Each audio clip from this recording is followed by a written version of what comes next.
Hello and welcome. I'm Paweł Trzaskowski and you're watching World News. The EU's economy chief, Valdis Dombrovskis, says that he is still urging member states to approve the 18th sanctions package against Russia. The measures were initiated by the European Commission last month, but were halted by Slovakia and Hungary as those countries claim they wanted unrestricted access to cheap Russian gas. More from our EU correspondent Angela Skujins in Brussels.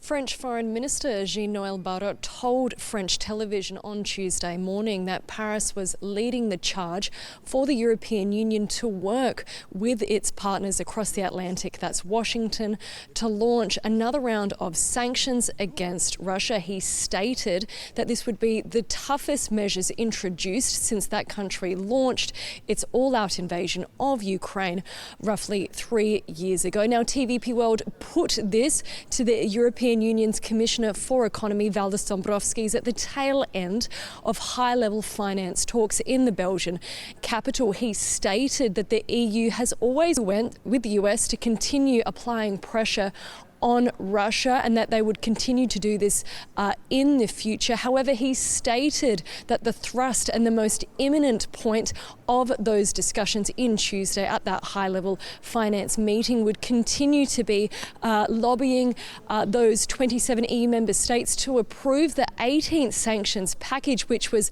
unveiled last month in the Belgian capital by the European Union Commissioner President, that being Ursula von der Leyen, as well as the EU's foreign policy boss, Kaja Kallas. The aim there is to target Russia's military, finance and energy sectors. But since that package was unveiled, Slovakia and Hungary razed it to the ground, stating that they would not support the raft of measures unless that they received that Russian energy, which we know the Commission is aiming to phase out by 2027 specifically. Gas will have to wait and see whether those efforts by the European Union's Commissioner for the Economy, Valdis Dombrovskis, was successful.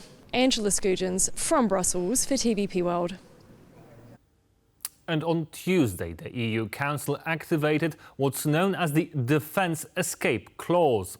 So far, 15 member states, including Poland, have been approved. The measure allows member states to exclude defence spending from the EU's strict budgetary restrictions. Under EU rules, member states normally must keep budget deficits below 3% of GDP and debt under 60%. The exception is to allow countries to spend an additional 1.5% of GDP on defence between 2025 and 2029.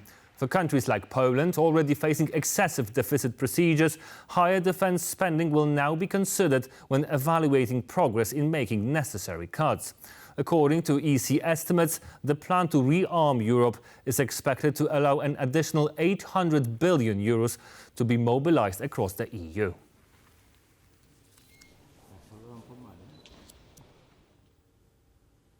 The European Parliament backed Bulgaria's move to adopt the euro during a vote in Strasbourg on Tuesday.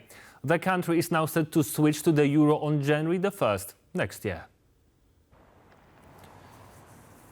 Both the European Commission and the European Central Bank have confirmed that Bulgaria meets the strict economic criteria required to join the Eurozone.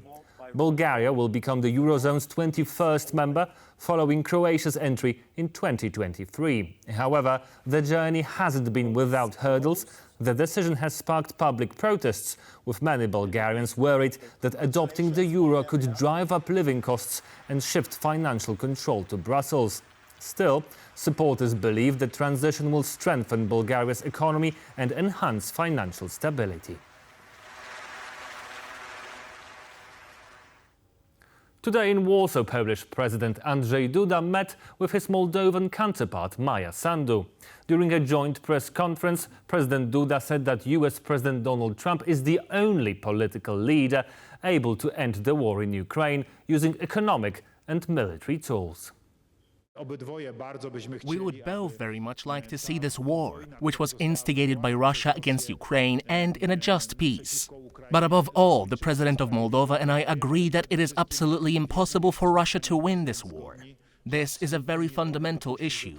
This is also a very strong demand of ours, first and foremost to the United States, to President Donald Trump, who, as you know, heads the world's largest superpower, not only economically, but also militarily. And his influence on this situation is obvious. I always say this, that if someone is able to bring this war to an end with political and economic influence, it is certainly the President of the United States. They are the United States, and as to what direction these things should take, we are in agreement with Moldova's president. And Moldovan President Maia Sandu also met with Polish Prime Minister Donald Tusk at the office of the Prime Minister this afternoon. The United States is once again ramping up its military support for Ukraine following a brief pause in arms shipments. The move, announced by President Donald Trump, comes as Russian attacks intensify and Kyiv pleads for more air defense systems. Following a temporary halt in some arms shipments, the United States will resume and expand deliveries of defensive weapons to Ukraine. We're going to send some more weapons. We have to. They have to be able to defend themselves. They're getting hit very hard now. The shift comes amid escalating Russian drone and missile attacks on Ukrainian cities, prompting urgent pleas from President Volodymyr Zelensky for enhanced air defense support. But what exactly Washington will provide Ukraine with is uncertain. This is unclear right now. So we hope that when President Zelensky meets with Keith Kellogg, we will get more information on that. Zelensky is set to meet the Ukraine envoy later this week at the Ukraine Recovery Conference in Rome. But for now, Trump's decision raises many questions as to what exactly the U.S. will send to Ukraine. So far, Washington's been moderately open in discussing its deliveries. And we will not be providing any updates to specific quantities or types of munitions being provided to Ukraine or the timelines associated with these transfers. Russian officials in the Kremlin are asking themselves a similar question. There have been many contradictory statements on this matter. Well, it's obvious that deliveries are continuing. That much is clear to us. The U.S. remains Ukraine's largest military backer since Russia's full-scale invasion in 2022, though concerns have grown in Washington over the strain on American stockpiles. So although much remains uncertain about Trump's decision, one thing is clear. For Ukraine, any help is of the essence to counter Russian attacks. Greek authorities have launched an investigation into the fatal shooting of a 43-year-old Polish professor in Athens. The victim, Przemysław Jeziorski, was a respected academic at the University of California. Witnesses reported that the assailant, dressed in black and wearing a face mask, approached the professor on foot before firing multiple shots and fleeing the scene in an unknown direction. Police confirmed that the victim was struck at least 3 times in the neck and chest. Emergency services responded quickly, but the victim was pronounced dead on site. While investigators have ruled out connections to organized crime, early evidence suggests a possible personal dispute as the motive behind the attack.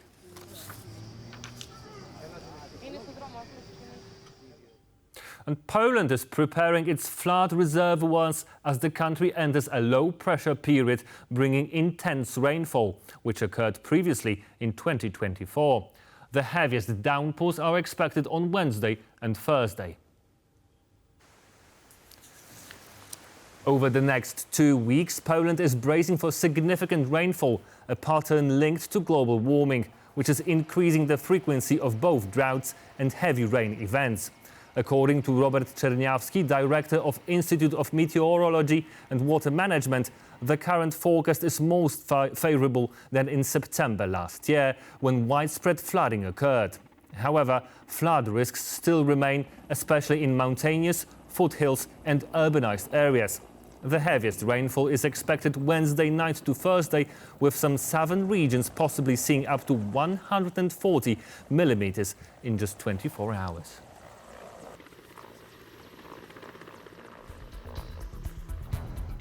And this concludes our service. Please stay with us for the bottom line with Mary Cato.